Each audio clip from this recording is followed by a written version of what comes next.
Quand on fait un réseau qui est ancré sur une époque qui n'est pas une époque récente, forcément à un moment donné, on est obligé de se pencher sur la voix.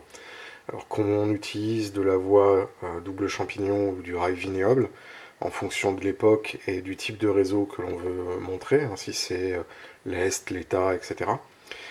Et on est forcément obligé à un moment donné de s'occuper du travelage, parce que le travelage des voies vendues dans le commerce en voie flexible, hein, qu'elles soient en béton, en métal ou en bois, bibloc, etc. Ce sont des travelages à armature moderne, très très réguliers, faits par des machines mécaniques, etc. Mais quand on veut évoquer des réseaux anciens, c'est malheureusement pas très très réaliste. Donc du coup, il faut se faire des gabarits en fonction du travelage utilisé par les compagnies. Donc là, en l'occurrence, la compagnie AL.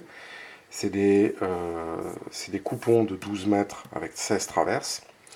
Et à ce moment-là, on peut établir sur les voies flexibles un nouveau travelage qui correspond au travelage utilisé par la compagnie.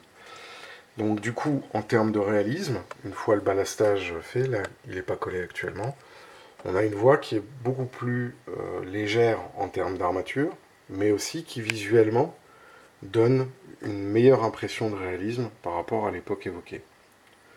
Donc pour pouvoir réaliser ça, c'est assez simple, hein.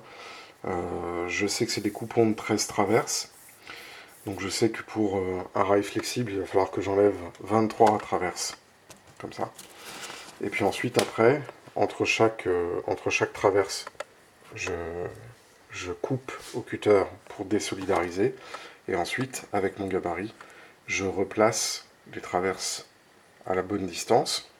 Je place une bande de scotch pour pouvoir solidariser les traverses entre elles, mais garder un peu de souplesse sur la boîte flexible pour pouvoir ensuite, après, la coller, ce qui va être le cas sur cette voie-là. Voilà, petite astuce pour poser la voie avec un travelage ancien. En ce qui concerne les plans de traverse, vous en trouverez facilement sur le net par rapport aux différents types de voies, d'armature, d'utilisation de la voie, c'est une voie principale, c'est une voie secondaire, etc. Et à ce moment-là, vous serez plus à même de pouvoir avoir une voie qui sera beaucoup plus réaliste en termes de travelage. Voilà, c'était la petite astuce du jour. Bon confinement à tous et à très bientôt.